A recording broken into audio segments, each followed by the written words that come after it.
Well, hello. I am Tigress Sydney Acute McDaniel, your host of Evolve Weekly, the Ethical Gatekeeper. And we are here a little bit late.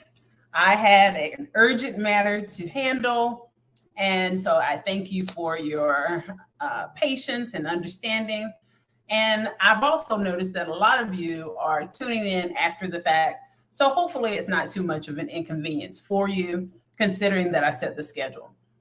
So we're going to dive right in to part two, but we're going to keep it pretty short because this really is a straightforward matter. I continue to express that reiteratively in my initial broadcast on this subject matter. And tonight we will discuss some straightforward issues that, because of its straightforwardness, it just does not require much time. And we need to be unified in solidarity for justice and to stand against the things that we're going to discuss tonight so that it is well understood. The standard is set, anchored even, in that there will be zero tolerance for this covert political bullying, political discrimination, racial bullying, racial discrimination, gender bullying, gender discrimination in our universities. How does that relate to a spike degree? I assert very directly so.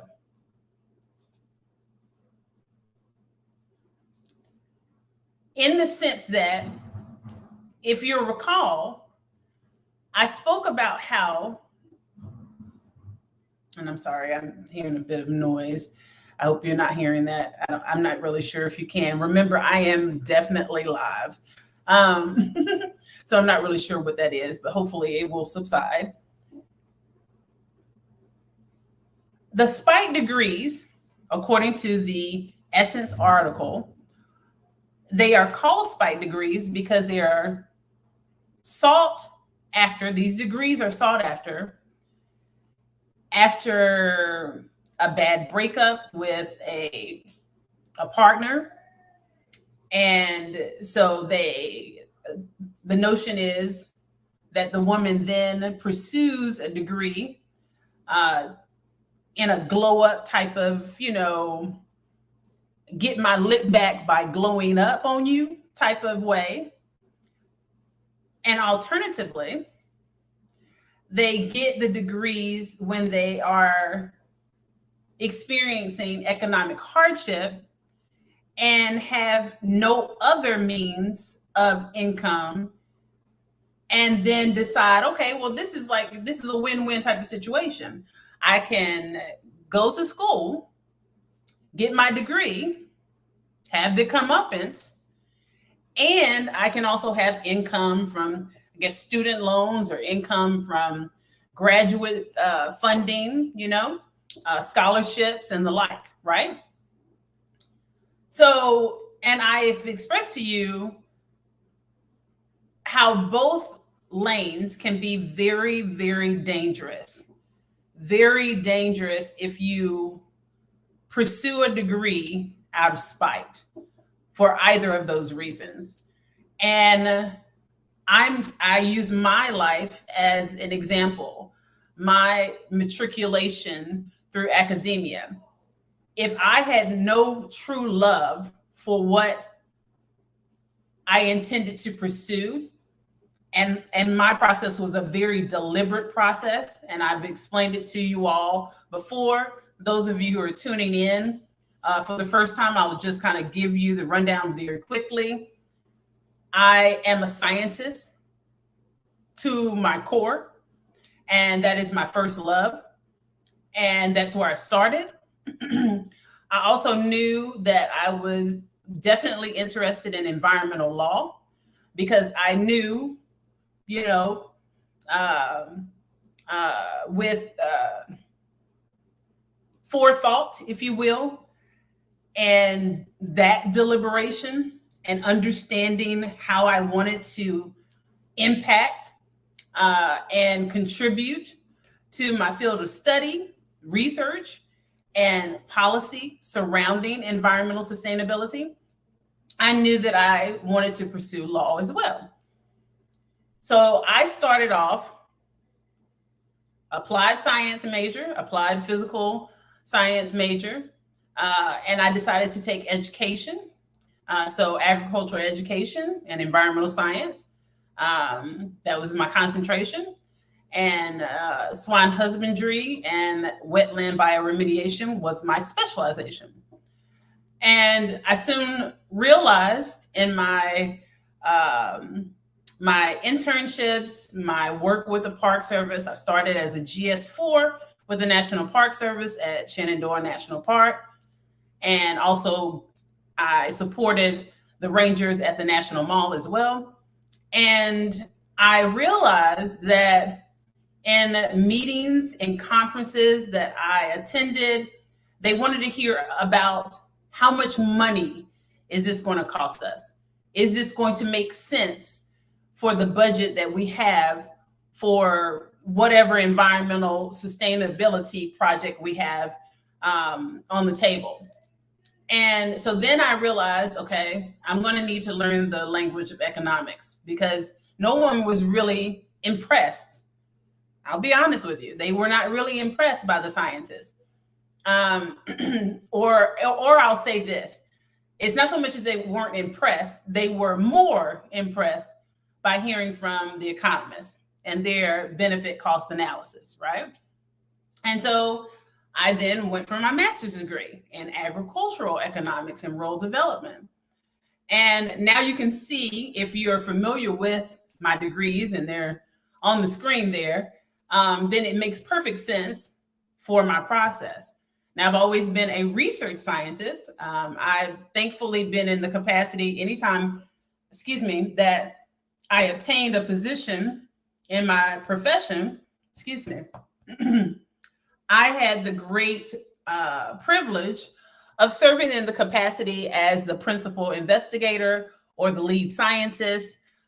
So I quite what should I say? I also understood the spaces of decision making, because the lead scientist, the principal investigator, would be invited to the table when it's a decision making process, right? So you would be invited to those board meetings and conferences with the executives of whatever organization that you're working for. And I did also work for a private research firm as well in Greensboro, North Carolina. And we were testing pesticide leaching for residential application. So we were taking urine samples for our subjects, human subjects out of Gastonia. And I would drive down from Greensboro to Gastonia on a regular and, pick up the samples. And of course, these individuals volunteered to be a part of this study. And they were basically just doing what it sounds like. They were applying pesticide to their residential lawns. And then I was testing to determine if there was significant leaching, which means that was there significant exposure to the human subjects. So basically, I knew that being in those spaces, I was privy to the executive operations, if you will, right? And not just my capacity as research scientist. And so in those rooms, now I'm in these, after I have my master's degree, I'm thinking, okay, we're here. And I wasn't in a rush to go to law school. I started law school in 2002. And some of you know the story.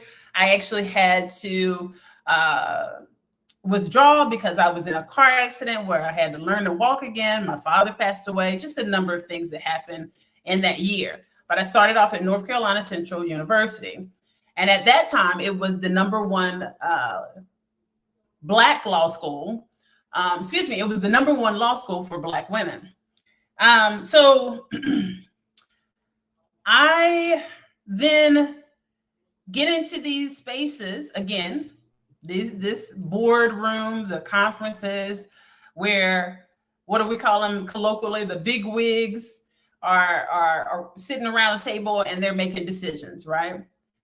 And now in these advanced spaces, I'm learning that the law is what is paramount in determining decisions. So the primary factor was law at this point, environmental policy. We need to make sure that we're compliant in this regard, and we need to make sure that that we are contributing to environmental sustainability as it relates to environmental policy.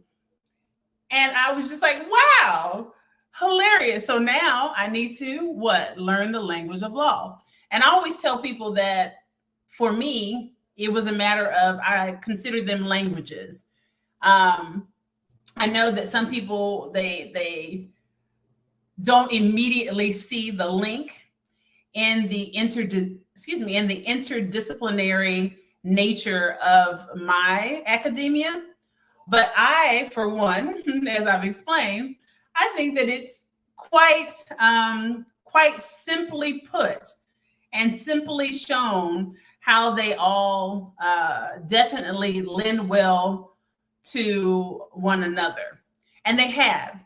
And that has given me a unique perspective, because I can look from not only a dual lens, I can look from this triple lens, if you will, which affords me a circumspective viewpoint, and I can best address all issues that would be related to the projects and the subject matter that I handle with the with my specialization and the skill set that I have.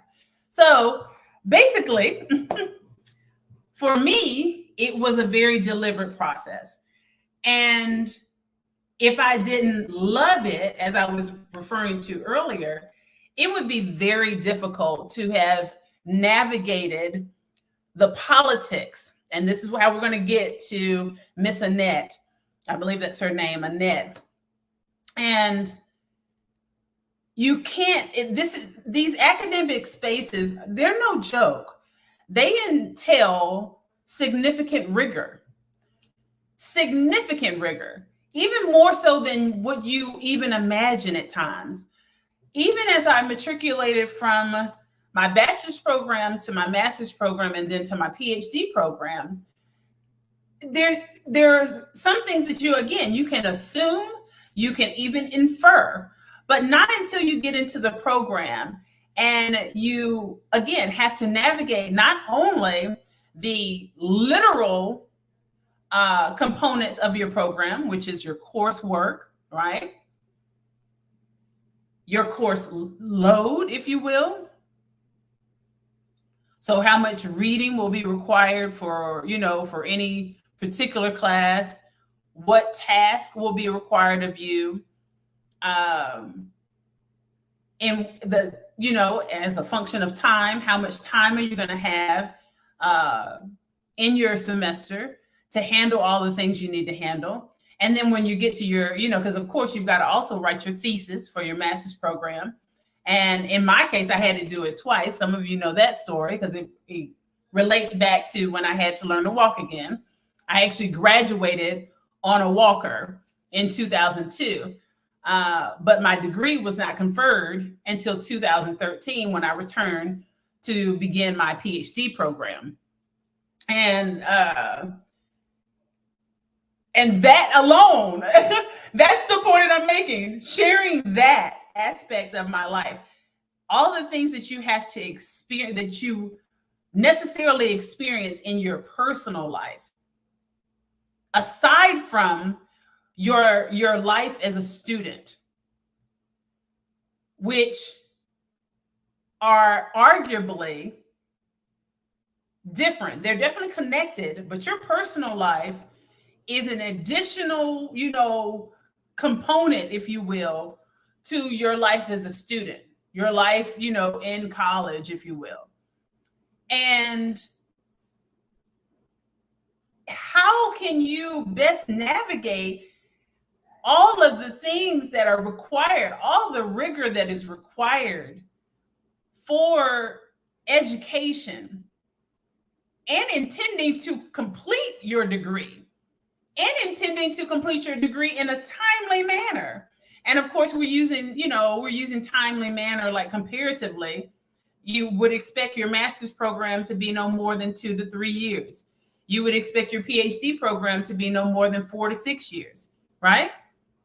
And some of you know my story, and my story is not a it's definitely it's unique, if you will, with regards to the interdisciplinary nature of my programs, which are normally seen to be completely opposite of one another, because you don't find many scientists who are going to pursue the field of law, because generally scientists, they want to stay in the labs, they want to stay in the field, they want to stay in the classrooms. They don't want to litigate, they don't want to be the lawyer, they don't want to do that aspect of the job. They will show up and be an expert witness and give expert testimony in a case, but they typically don't have the same core. They also typically don't have the same core values, I'll be honest with you, except where generally the ethics should, be the same, but that can be argued against as well. Nonetheless, the point that I'm making is that you've got to navigate your personal life, your life as a student, your life as a student socially, your life as a student and your relationship with your peers. So whether or not you're going to have the support where you're going to be able to study together and have that camaraderie, being able to better understand the task at hand, because you're talking about harder course material. My master's program was full of econometrics courses, research statistics. It was all the things for economics. There was no diminution with regards to the economics component of it, just because it had agricultural, as the prefix colloquially, if you will. No, it was heavy on the economics. Okay. And so if I had done that just out of spite, that would just be torture. To put yourself through something like that, and you don't have any real genuine desire to pursue the educational rigor and the purpose of the program, that could be very dangerous. It can wear on you psychologically. It can wear on you physically even. And I'm saying that because, of course, they are interdependent. You know what I mean? Like, so we know that stress literally does kill. Stress literally does bring about inflammation in the body, and it can cause sickness, right? So if you're not in it for the right reasons, then it can really, really take its toll. And you may end up, worse yet, not even finishing your spike degree because you are so traumatized from everything that you've been experiencing, and you succumb to dropping out. So now you have very likely student loans, because most of us can enter a program for the, at the bachelor's level or the associate's level, and finish that program generally, because there's a significant dropout rate for even your bachelor's degree, right? Your 4-year degree, your 2-year associate's degree. But generally, most people who enter into their bachelor's and associate programs, they finish, right? And they finish generally without debt, without student loans, because there's typically state grants that are available to in-state students, and scholarships available. Those are all more readily available to you at the bachelor's and associate's level. When you get to the master's level, that is not as readily available. There are scholarship programs, there's work study, you can work as a research scientist, lab instructor. I've done all the things, right? You can even take work study jobs that are unrelated to your program of study. I've done that too, where I worked in the call center, calling alumni to raise funds, for the university. I've done that. But when you get to the PhD level and law school, you're either gonna have to be like rich, have had a trust fund, I don't know, some type of come up in your life to, if you want to just pay out of pocket for law school. Otherwise, you are going to begin assuming student loans in your PhD and your law school program, and more specifically law school, because you don't have an advisor in law school as you would in your PhD program, because your advisor serves as the chair of your dissertation committee, right? And so you don't have that necessarily with the JD program. And with the PhD program, there is explicit to your program is that you come in, when you're accepted, they are matching you with a professor who has consistent research with your interests, right? Or not only your interests, but your expertise from your master's or your past, your past academic work and your past professional work, right? So you're matched up with someone, and then you benefit from the funding that professor has for his research that is already underway. And so they expect you to contribute, and then in turn, you receive funding. You may receive it in the form of a teacher's assistant, and sometimes that's even additional to the funding that is available through your advisor, right? So you can be a teacher's assistant, lab instructor, and I did all the things, right? Research assistant, and but that money is still not sufficient for sustaining an adult livelihood. And especially in my case, I was and am a single mother. So that would not have taken care of all of my bills, but it definitely was good income toward handling my bills. But again, it didn't take care of my tuition in full. It didn't take care of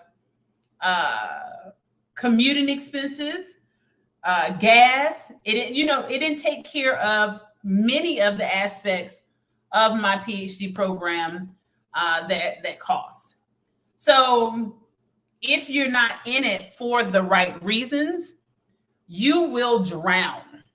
You will, it will be very, very difficult for you to succeed in a program, especially a doctoral program. The master's program, maybe you can fake the funk. Maybe someone can fake the funk and get through a master's program because it's 2 years. And it is a lot more possible to do that with a master's program, knowing that you're in it for the absolute wrong reasons.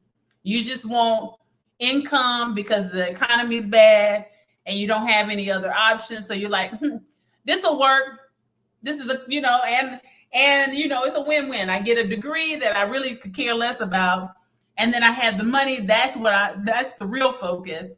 And I know I got to deal with the politics of people having their own agenda. And again, we'll get to Miss Annette. And again, why these spike degrees can be so very dangerous and why we need to have solidarity and why I am a huge advocate for mental health awareness and support for Black women and men, Black and brown women and men, underserved communities, women and men who are in these advanced programs, because again, you have the student is you in this program. You are navigating the political agendas of so many different administrators, your dissertation chair, which is your advisor, as I mentioned before, and your committee members. They may all portray themselves as having a unified vision consistent with what your research interests are. And you may have presented your proposal, your research proposal, that is your preliminary exam. So if you've heard the process of achieving candidacy, PhD candidacy is achieved by first passing the qualifying exam, which is a 2-day, 8-hour course. 8-hour test. And the first part of the test is comprehensive. So you can be tested on any subject matter that relates to your field, your previous degrees, if you will, right? And so that can be a lot, especially for my background. And the next part of your test, and it's mixed methodology, So you're going to have some multiple choice. You may have open answers, right? You may have essays. In my case, it's economics. I had a portion that was specific. There was only, I want to say it was only maybe 5 or 6 of us who were on the economics track. And we had a specific section that was dedicated to, it tests us on economic principles. So of course we had, to show our work with graphs and math and all the things, right? Applied econometrics. Now, of course, that was limited in one regard because you run regression, not generally, in your mind, like you do math in your mind. And so you would normally do that with a computer. So of course, there were some aspects that could not be done that way. And so we weren't tested in that particular regard, but they would still ask questions to make sure we understood linear regression versus whatever, and all the things, right?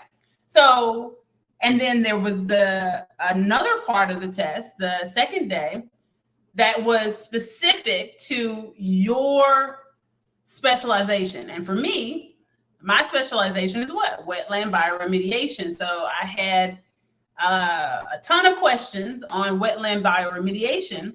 And the whole point here is to determine if you are proficient in your field of study. And at this juncture in your education, you should be. You should be able to speak fluently for 20, 30 minutes on topic, and intelligently so, and also be able to communicate that in a manner that can be well received and understood by, a mixed audience.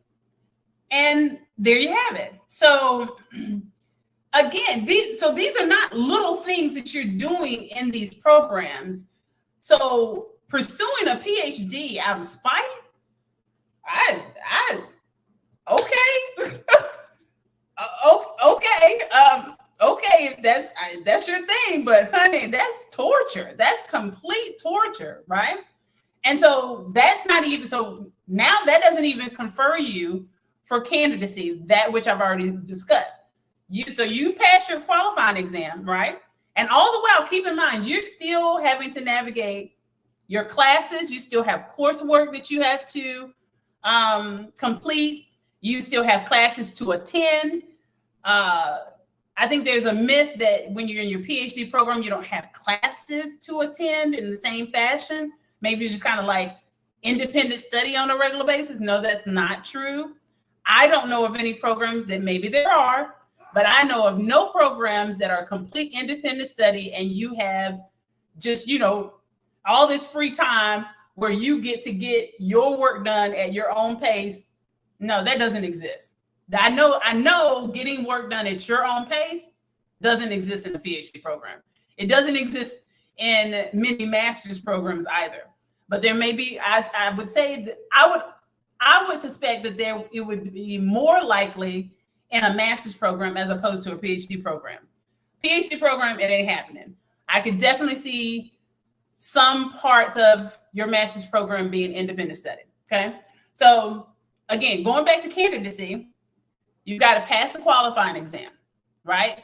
Again, meanwhile, you have been taking your courses, and depending on your course load, you will continue to take courses until you meet that, satisfy that threshold of whatever credit hours and the basal courses that you have to take based on your program guide, right?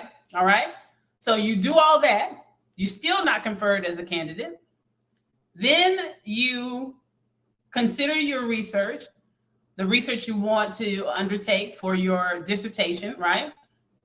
And then you prepare your research proposal, and that's pretty in-depth, and you have to work with your advisor, and you're working with your committee members. You're also navigating this process because they don't select your committee members. They may make suggestions, but that's something that you effectually that's politicizing as well, if you will. You literally have to pitch your research proposal even before you formally pitch it through your preliminary exam. You have to pitch it to faculty in your department, and some of them beyond your department, depending again on the subject matter of your dissertation. In my case, I had to step outside of my core department and seek, and invite faculty to serve as committee members that were in maybe the business department, where economics and applied economics is more of a focus, or in the ag econ and international business department that way. Okay. And so, and keep in mind, again, this is politics, because you don't know if I'm going to give an example. Let's see, how should I say this? These are people. I want to say it this way. They are people. They're not robots. They are people. And they are willing to serve on your committee, but what I have learned, and I've heard this from other students as well, they still technically don't, like, they're not in a contract with you as a student. So if they want to leave your committee for whatever reason, if they're leaving it because they are no longer, maybe they don't believe that you're making good, satisfactory academic progress, they can bounce. If they retire, they ready to retire, they can bounce. If they're wanting to transfer to another university, they can bounce. If they got another job that has nothing to do with their academic career, they can bounce. You see what I'm saying? Like, they can literally go. There's nothing that is contractual that binds them to stay until you complete your dissertation. So you're racing the time clock, and you are what is the word I'm looking for? You're making sure that you are attentive to the nuances, personality-wise, academic interest-wise, of all of your committee members, and you're having to, like, really keep everybody together, right?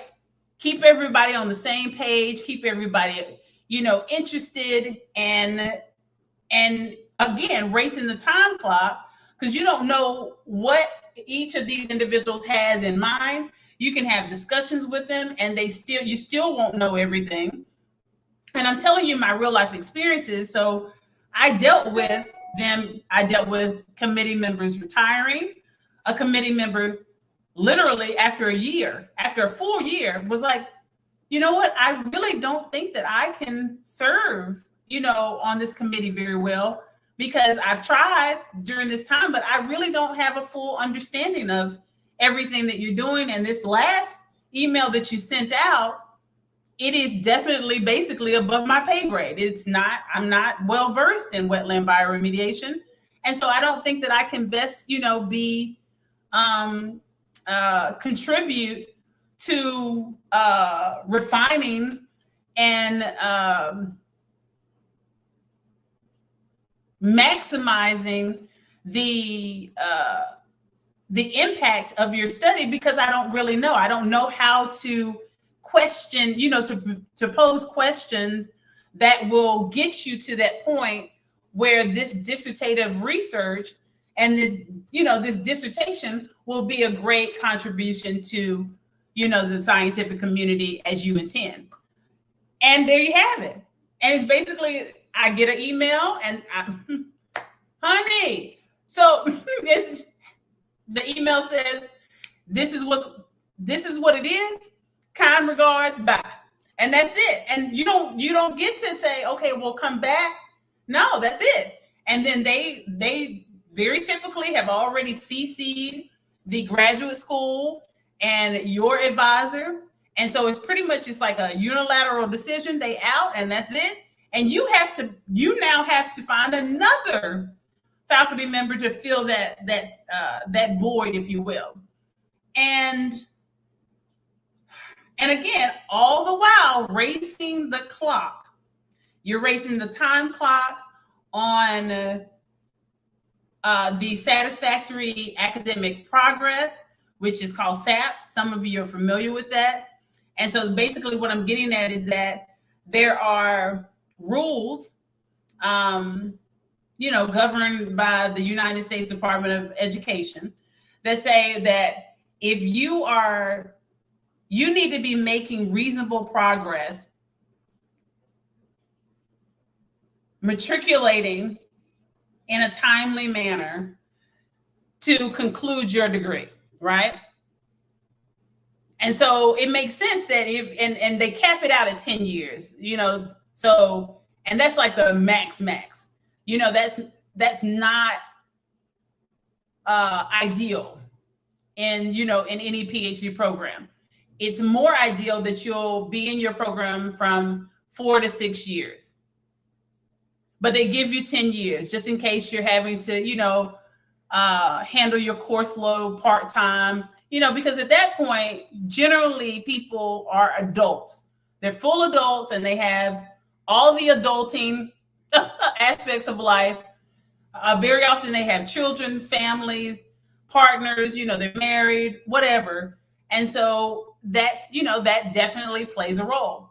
So again, and I still haven't gotten to you getting conferred yet, right? As a candidate. So why in the world would you torture yourself with all that for a spite degree? Because it will take you out. It will take you out. You will succumb to the pressures, guaranteed. Guaranteed. And then you want to,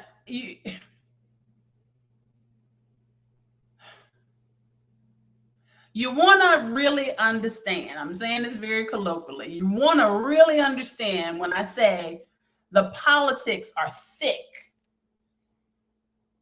at this level.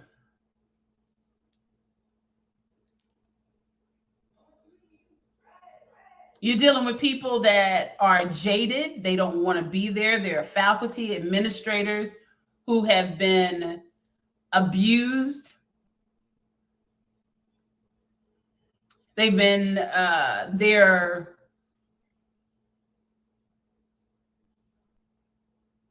how should I say it? Their workload has been great, has been damn near unlawful in some regards. They are worked so hard. That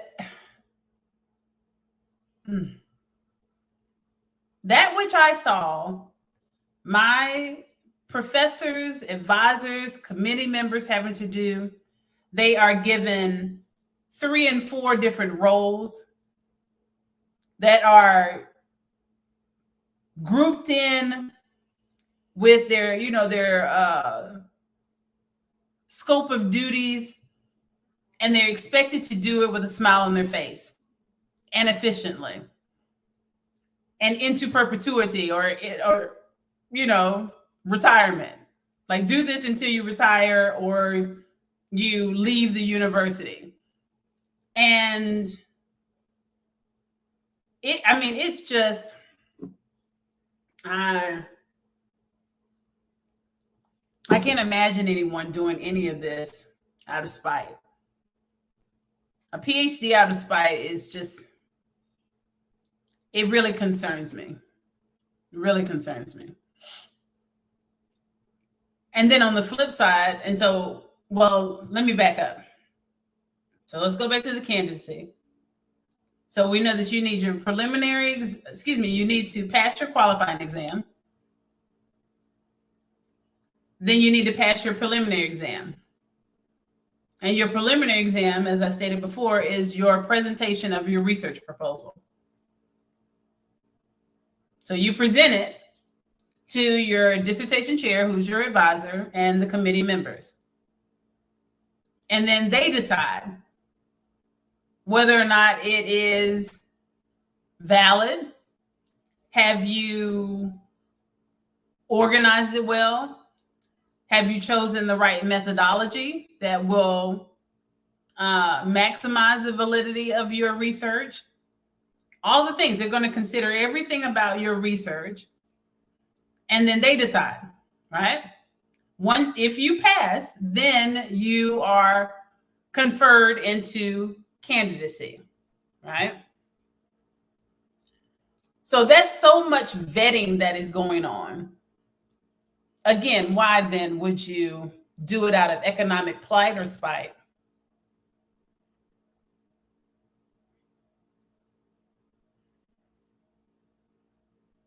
Especially when on the side of economic plight, well, actually, both of them have very dangerous outcomes.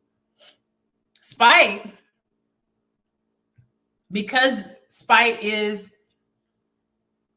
a form of emotional unintelligence, excuse me, it is then not implausible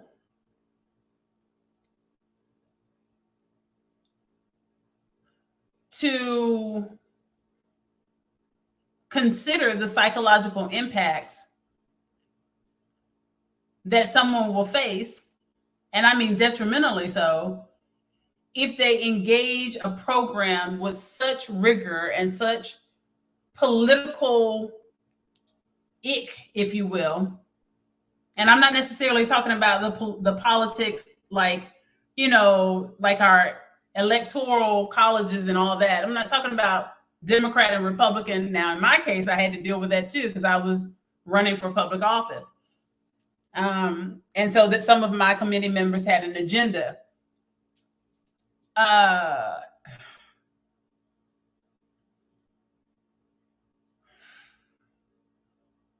Honey, I cannot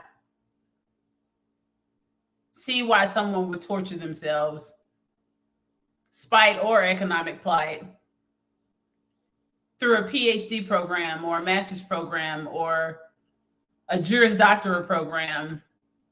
And yeah, the Juris Doctorate, even though, again, there's no, you're not, well, you have the equivalent of these things, but it's not the same. So you've got to take the baby bar, which is the first year law school exam. So FYLSX.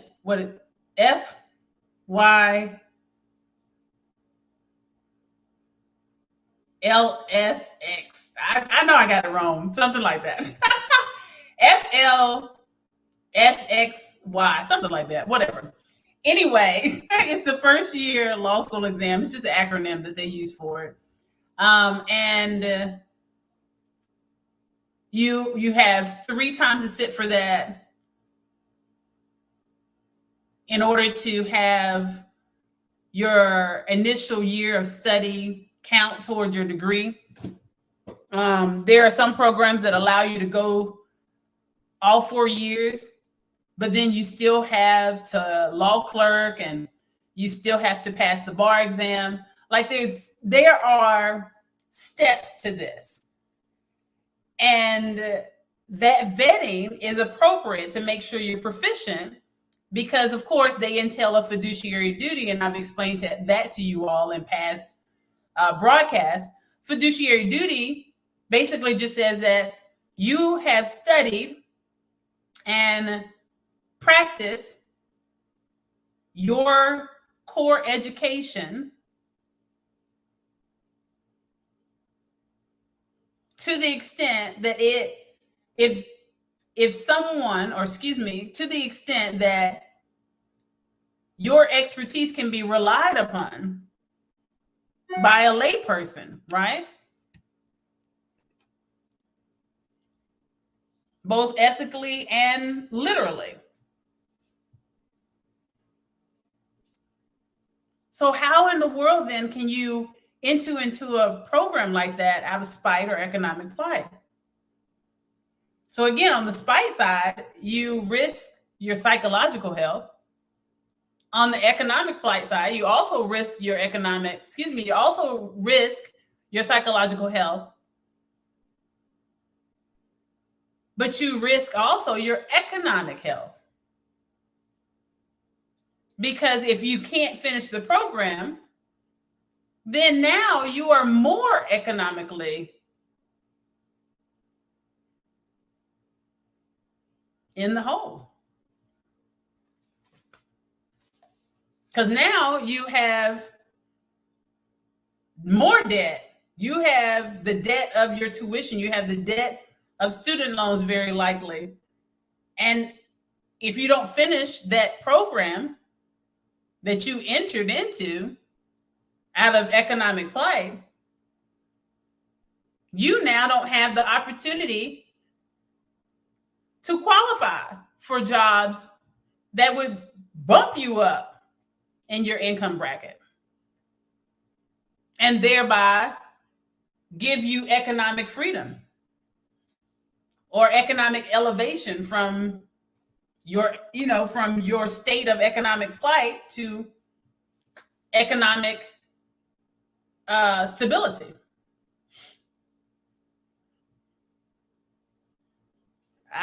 I just don't know how.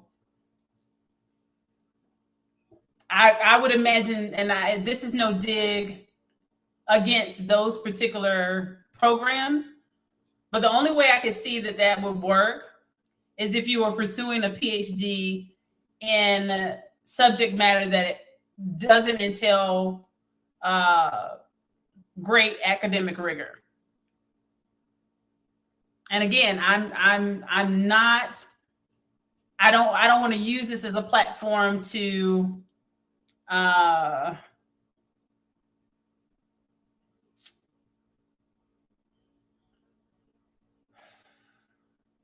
even suggest that a PhD in art should be devalued in comparison to a PhD in applied science.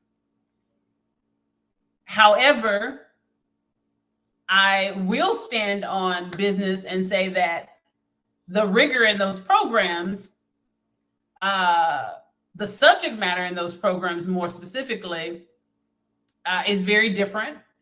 And it is not only arguable, it is factual that a PhD in an applied science program would definitely entail more difficult subject matter, if you will.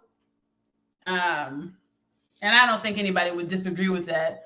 But at the same time, I don't want to promote any type of classism in that regard. But I would say that realistically, if we're looking at this objectively, the only way that I could see a SPITE or economic plight degree working at the PhD level would be exactly the way I said it. Like if you were like, okay, well, I'm doing this out of SPITE or economic plight, and I'm going to get a PhD in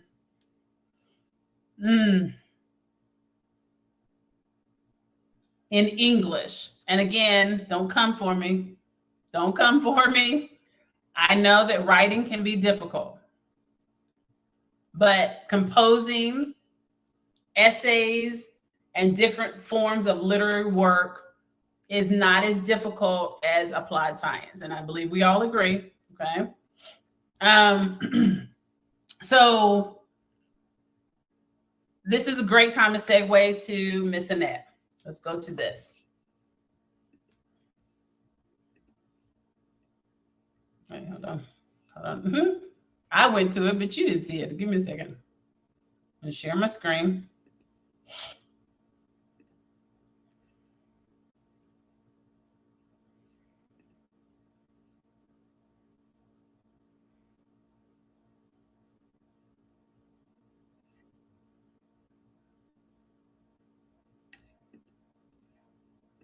Okay.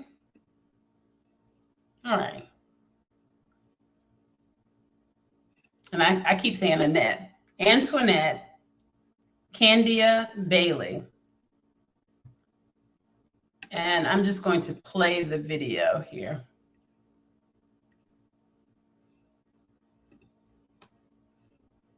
Oh, sorry. University's homecoming. She was just the epitome of hospitality and generosity. I spoke with 3 alumni today, Kitchen, Nell Cheatham, and Earl Wheatfall Sr., about Bailey's death and the fallout involving President John Mosley. Kitchen and Cheatham say they spoke with Bailey on January 6th, 2 days before she died by suicide.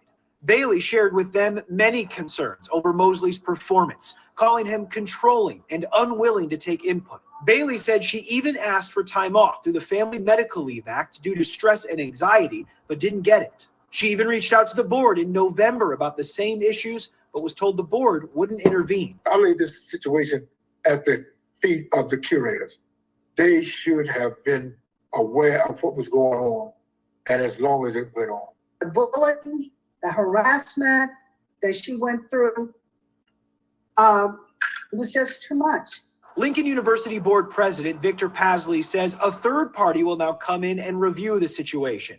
He says the board wants to make sure worker mental health is a top priority and that Mosley would be taking a paid leave of absence while it goes on. But the group says they fear the outside review is just to cover up the problems. I see them setting this up to gaslight everybody, and that they're going to eventually find a way to reestablish him in that position. It's going to break loose, Luke, if he's not removed from that campus. Okay. So that is a perfect example of just one of, let me rewind this. Gaslight everybody. Sorry. Absence while a third part The harassment. due to stress and anxiety. Let me go back to her picture and stop there. I'm just going to leave it on that picture in honor of her. I don't know how many of you are familiar with this story, but they released the letter that she wrote to him.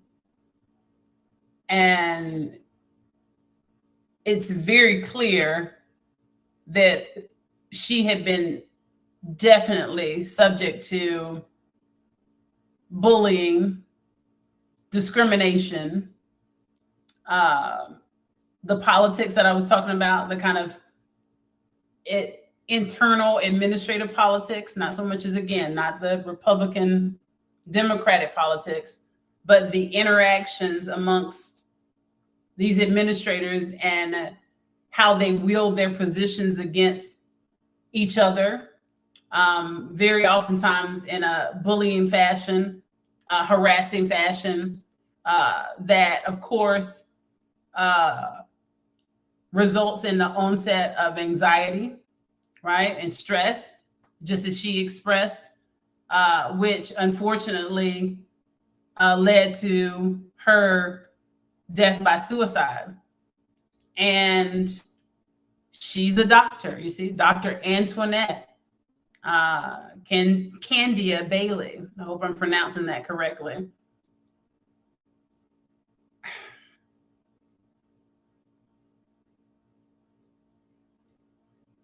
Now, we don't have any history. We don't know any specifics with regards to whether or not she sought her degree out of spite or economic plight. But what I need you to, the reason why this story is important is because of what I mentioned in part one. And I have also alluded to in this broadcast. And so now I'll bring it for full circle for you. You see, there's too much rigor, too much integrity, too much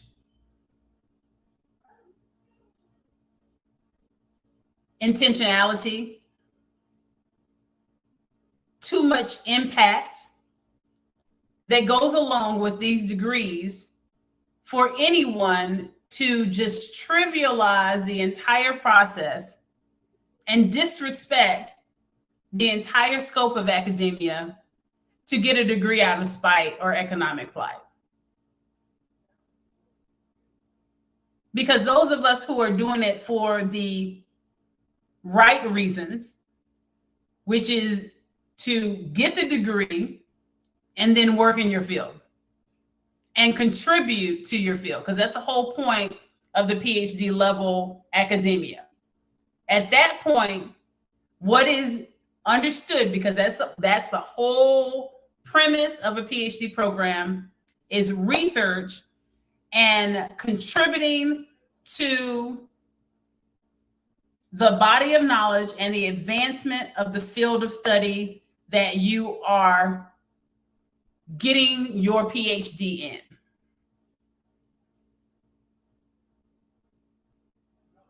So if you're just going for your master's or your PhD out of spite or economic plight, you are not doing any of those things. You have no intentions of contributing to the development of your field of study, contributing to your community.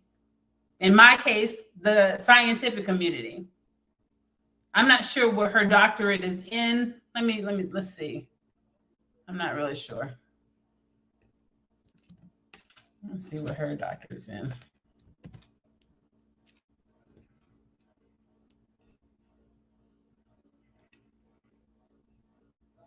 Okay.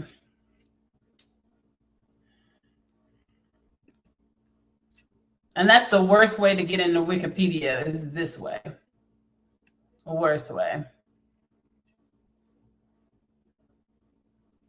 All right, so it says she was an Alpha Kappa Alpha.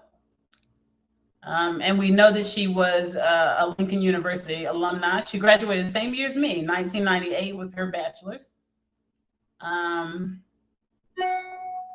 She had a bachelor's of science in sociology.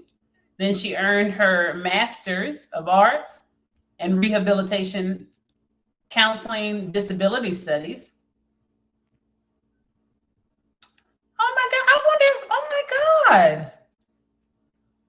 Wait.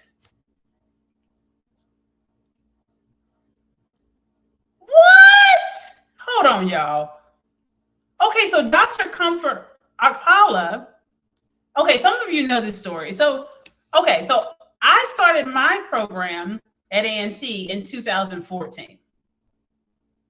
Oh my God, she did. I thought she looked familiar.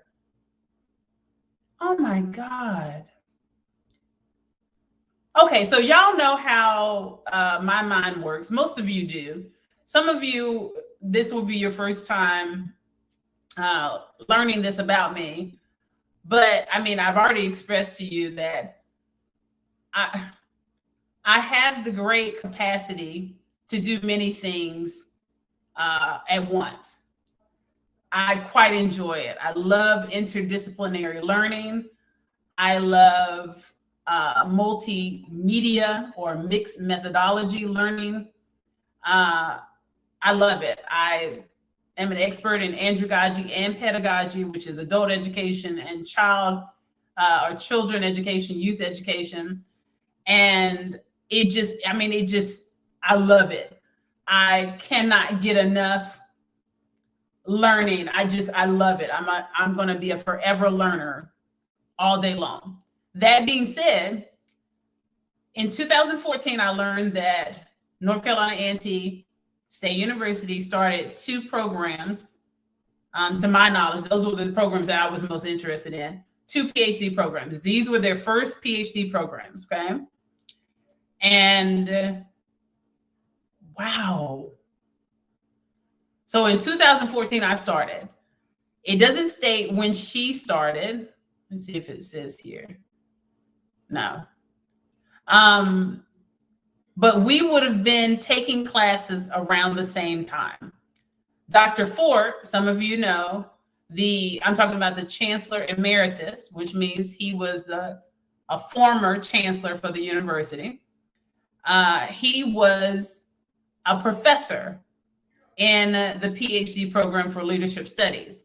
And Dr. Comfort Akpala was the program chair. She was the chair for the PhD program in leadership studies. And I really loved the program for leadership studies as well. And so I had to go through Dr. Akpala and get her permission to take some courses in leadership studies simultaneously while, taking classes in my core PhD program. And she did grant me permission. I took 12 or 16 credit hours in leadership studies and quite enjoyed it. Wow. I didn't even know. Wow.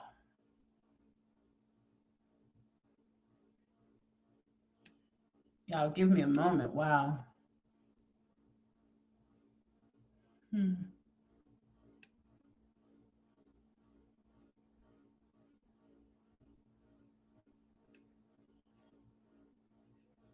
On January 8, 2024, she sent an email to President John B. Mosley alleging that he had subjected her to months of harassment, bullying, and racial discrimination. She died by suicide the same day at the age of 49. I'm 47. Wait, Anthony Bailey? I know Anthony, don't I?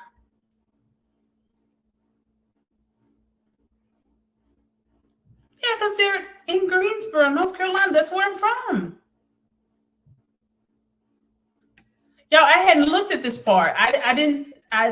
She looked familiar, and I just associated her with Lincoln University and didn't think much more of it as it relates to that specifically. Wow.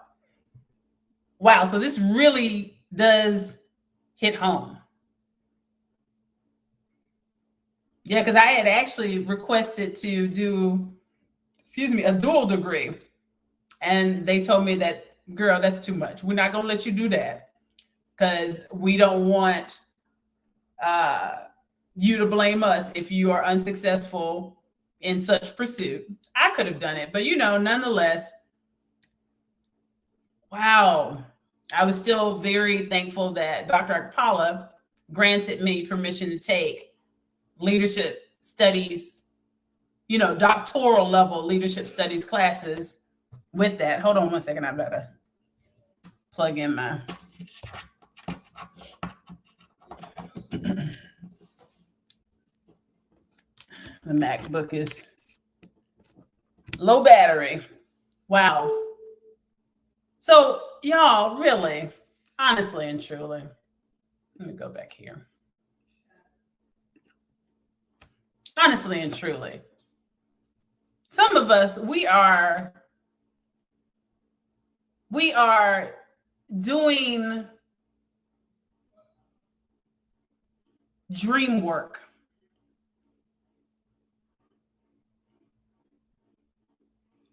We're doing passion. We're doing passion purpose work. And it does not lend well for anyone to enter into these programs and cheapen the integrity and rigor of these programs out of spite or economic plight. When we need solidarity, because if you come into a program, a PhD program or a master's program, and your intentions immediately are spite or economic plight, that means you're not there for the interests of anyone else. You're not there for the community of your peers. You're there to get a check, get in and get out. And that puts us in silos. And for the Black community, we don't need to be in silos. We are too disconnected. We need to be unified. And the best way to become unified is to be unified on common goals, common passion, common purpose. And so when it comes to education, the most readily assumed common purpose would be your field of study, the program that you're in. And here she was trying to fight this battle all by herself. And it's very obvious. Read, when you get a chance, read the letter. It is something else. She goes into way too much detail for it to be falsified. She's listing dates, and I mean, this letter is thorough.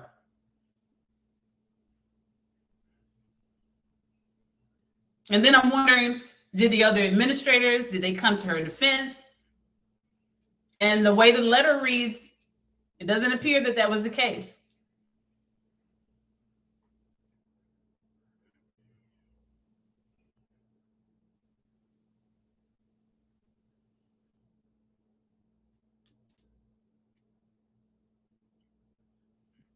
And I understand that then on the flip side, for even individuals who do have a genuine interest in the field that they pursue in a doctoral program, they become jaded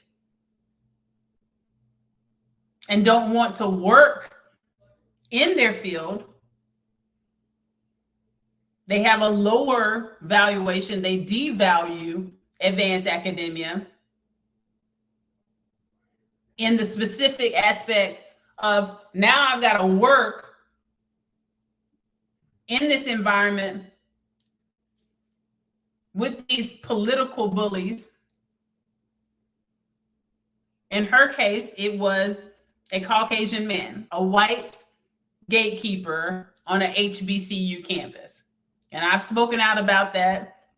And that's how we'll end this broadcast. I'm not going to go into detail because there's already a video where I expound upon the harassment, and I mean pattern and practice. I started my program in 2014. Dr. Keith Schimmel started his tirade against me from that very moment.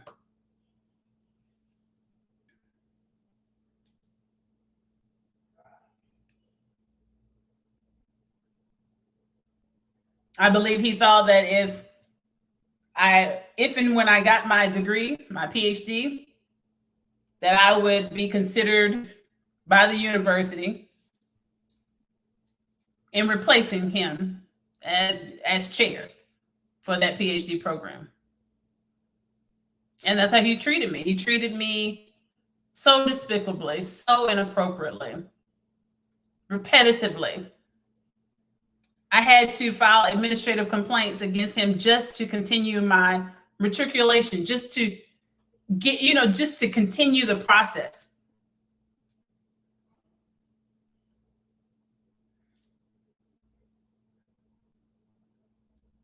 And he was a white male gatekeeper on an HBCU campus.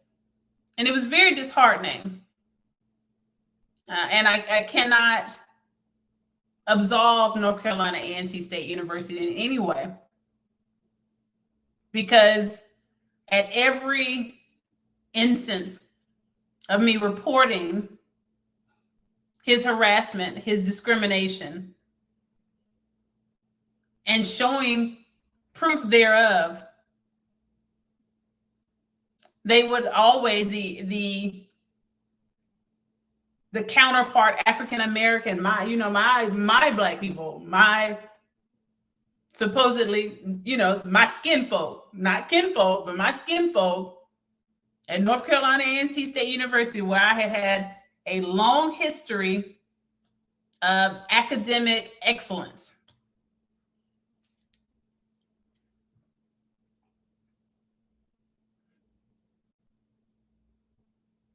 Personal and professional development, relations with good rapport with faculty and administrators and even chancellors. And not in fraternization, not in a status quo type of way, like just literally being a stellar student.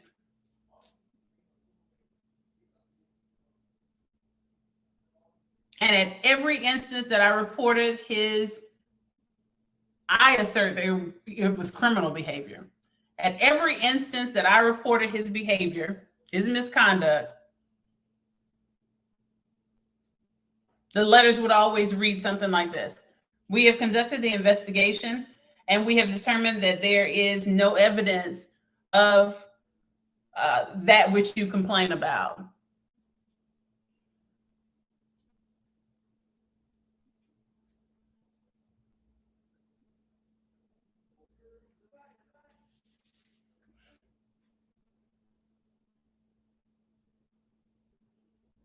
And I feel like she deserved to have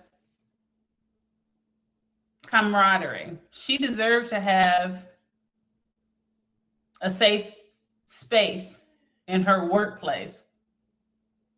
She deserved to have that. But if we're pursuing degrees out of spite and economic plight, then the likelihood you're not going to work in that field.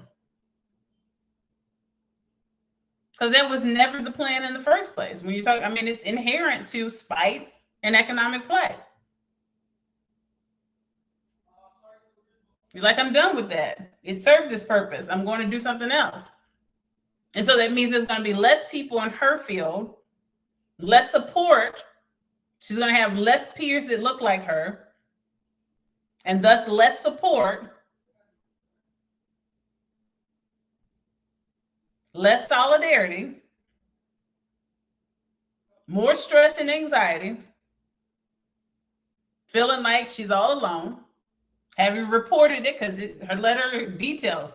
She reported Mosley's behavior over and over and over and over again, to no avail.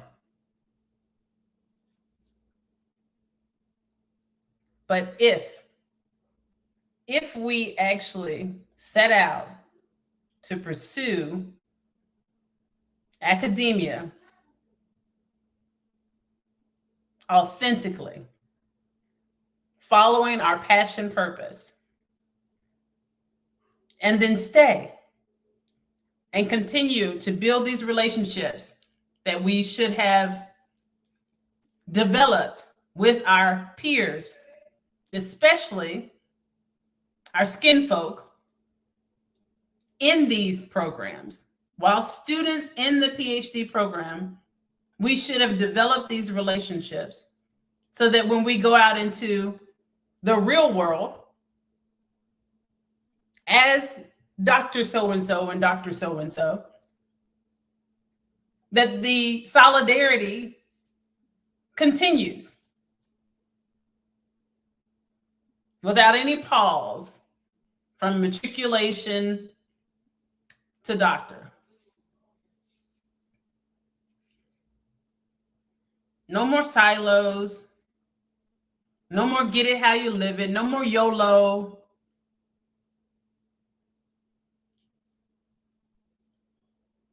We got to get back to village thinking. We got to get back to group economics thinking. And I know it's very hard when you feel like you're in a space where nobody else is thinking along those lines. So you're like, I'm the idiot for thinking that way. I might as well go and do what I want to do.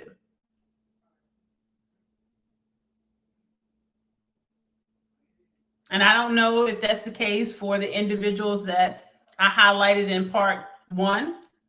I don't know if Dr. Monroe Steele intended that to be her path. I don't know if she got her degree in, I believe it was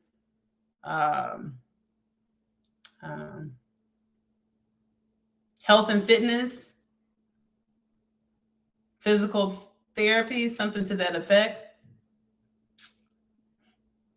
I don't know if she got her degree in that subject matter out of spite and economic plight. Like, okay, it's something I'm kind of interested in. Like, it's, so it'll do, but it's not really what I want to do, but it'll do. And then, took the student loans, flipped them to do what she really wanted to do. And straightly, that's unlawful. You're not supposed to take out a student loan to then use those funds to maybe grow a business. You're not supposed to use student loan funding to go and buy your first building or your first house and then flip it. And here's my honest flip side opinion on that. Okay. I fully understand because I'm really from there.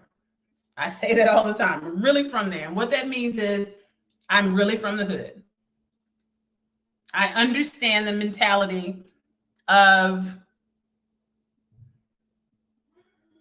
carving a way out of no way. I understand the mentality of get it how you live it.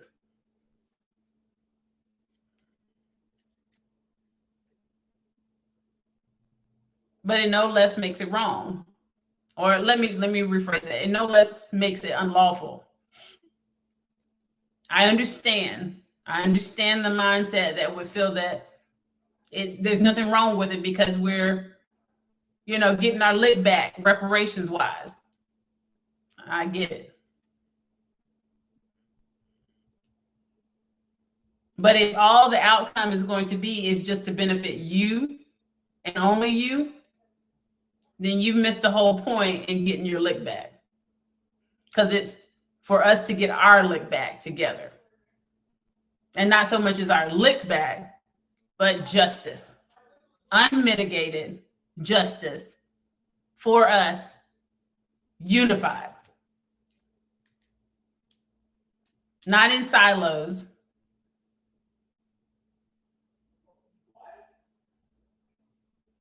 Doing our own thing without any real care for our brothers and sisters. But then trying to be the loudest person in the room, yelling Black pride, it just does not hold water. And I don't know if Destiny Chalmers, I don't know what her intentions were, because that was a very specific degree as well. And I wish that they would have come on so that they could share their stories, but maybe their stories were traumatizing to them. I don't know. Or maybe they do feel somewhat embarrassed because they actually sought out those degrees out of spite and economic plight. It was to cop a check. It had nothing to do with rigor. Maybe, I don't know. I don't know, because they did not respond, or otherwise, in the case of Dr. Monroe Steele, she responded, but as I explained before, in a very belligerent way, very defensive way, which, it gives you the impression that possibly then she pursued her PhD degree out of spite or economic plight, but I don't know that. So I won't pass judgment in that regard. And again, this is all about objectivity, because the whole point of this is to figure out what we're doing together and then strategize solutions for the issues that plague Black America. And we have to be willing to talk. We have to be willing to be open with one another. We have to be willing to at least have the conversation. And I made that available to them both. I actually reached out, let's be very clear, I reached out to about 8 or 9, because I looked up PhDs, JDs, Black women who are in digital content creation, social media influencers that have transitioned from this very hyper academic arena to the polar opposite in social media influencing. And none of them responded, with the exception of Dr. Monroe Steele. And again, as I've stated, she responded very defensively, unnecessary, completely unnecessary. And I tried to keep the communication going, and I was just like, this is not productive. And y'all know I'm not going to continue in conversation that's not productive. I would much rather not fight with another beautiful Black woman than engage completely minstrel arguing over nothing. There's nothing for us to argue about. I come in peace. I pass no judgment. I come in peace. And as much as I said that, I repeatedly said that. And my messages were very respectful, again, like to Destiny as well. But no one responded except for Dr. Monroe Steele. And as you see, I'm giving her respect, because she is Dr. Monroe Steele. Now I don't even know, because my thought process, I'll tell you this and then we'll wrap it up. I actually thought that maybe, because I've watched her vlogs and they are awesome. Her vlogs are awesome. And I thought that, because within her vlogs, there's a component of her cooking meals. And we have this in common. So I was really, really intrigued in that regard. She prepares meals in a holistic manner, right? And y'all know that's my thing. If y'all know anything about me, some of you who are tuning in for the first time, your girl was raised holistic. That was my mom's thing. And I remain holistic. And I'm a scientist, so I've incorporated the two, and it's a whole lifestyle. And she also incorporates her fitness regime, you know what I mean? So, and she has a beautifully toned physique. She even has a collaborator, someone she works with, and I believe they started the fitness routines or together, or the other young lady started it, and Dr. Monroe Steele, joined in during the pandemic, and now maybe it's blown up to a full-blown business for the person who started it, right? So I was like, okay, maybe she's going to segue into her field. You see what I'm saying? She's going to use this. And I said, that's brilliant, awesome. And again, that's another reason why I'd love to hear your story. We'd love to hear your story. But I believe that she misread something that I put on my story on Instagram. And I was saying that we are our own worst enemy. And we are.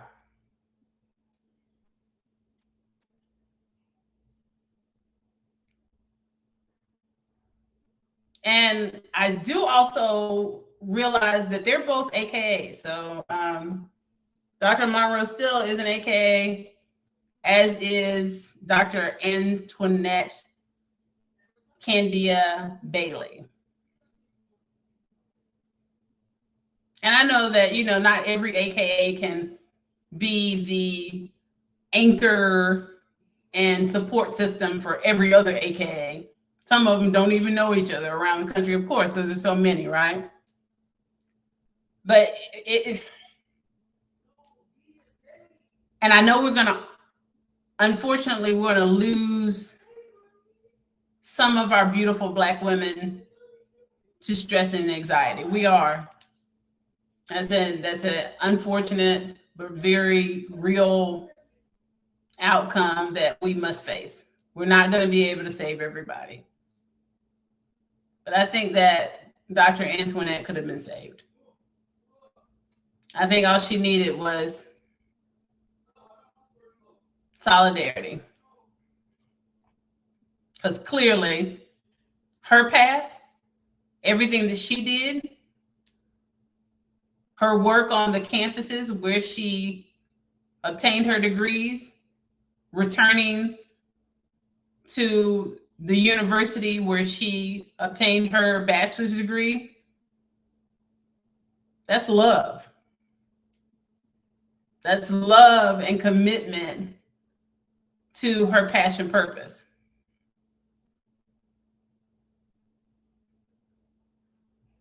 And that deserves our support. I am Tigress Sydney Acute McDaniel. This has been another episode of Evolve Weekly, the Ethical Gatekeeper. Join me next week. We will discuss another important topic, the due process is not processing. What are hearing rights? And do presiding judges have them? See you then.